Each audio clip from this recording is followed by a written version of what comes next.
We are going to now look at quadratic functions that are in what we call a standard form.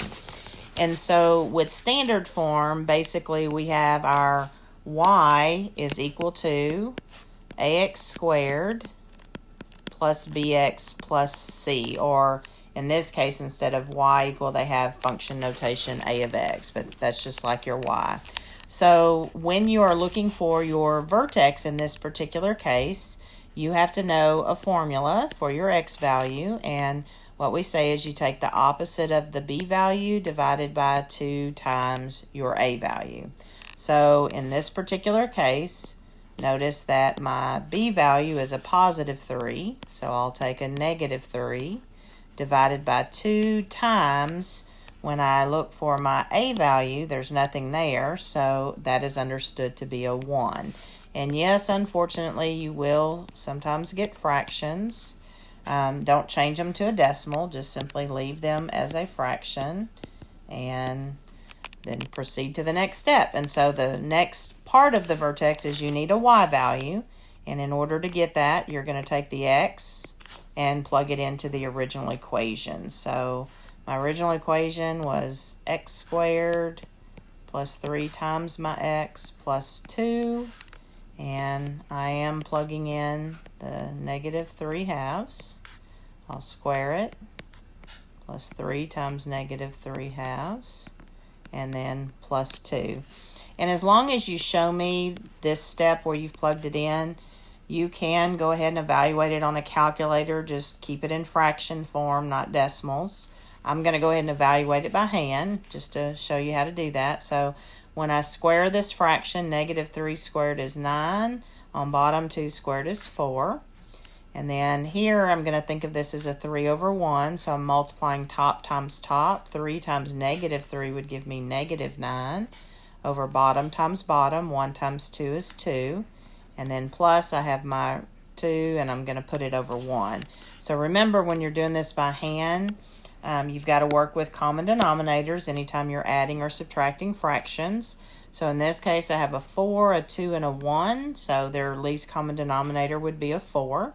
So I'll leave the 9 over 4 as it is. On the 9 over 2, I'm going to have to multiply by 2 on bottom and do the same thing on top. So that becomes minus 18 over 4. And then 2 over 1, I'm going to have to multiply by 4 on bottom, do the same thing to the top. So that becomes 8 over 4. Now as you add and subtract, you go left to right. So 9 minus 18 would leave me with negative 9 over 4. And then when I add 8 over 4, that's going to leave me with a y value of negative 1/4. And again, they do not want you to change it to a decimal. Okay, so the second part is going to ask me for x-intercepts. Anytime you're trying to find x-intercepts, you're going to set the equation equal to 0, or y value equal to 0. And so let me just come right here. So here's my original equation. I'm going to say 0 equals x squared plus 3x plus 2. Now, hopefully it will factor, and in this case it does. If you run into a case where it doesn't, then you will have to use the quadratic formula, and there will be a separate video on the quadratic formula. So let me just go ahead and factor this. So I'm going to break apart the x squared as x times x.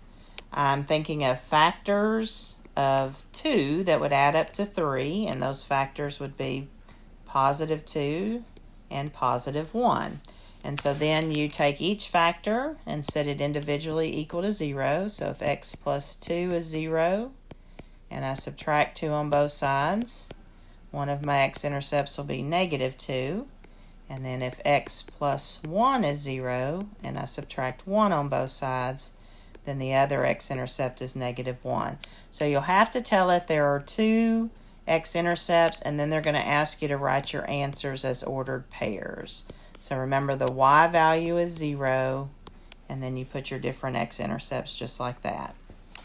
Okay, so now as I come down here to the graph, they're going to ask you to find 2 points other than your vertex and intercept. So I'm going to go ahead and plot my vertex and my intercepts just so I'll know where they are on the graph, but then I will have to find two other points.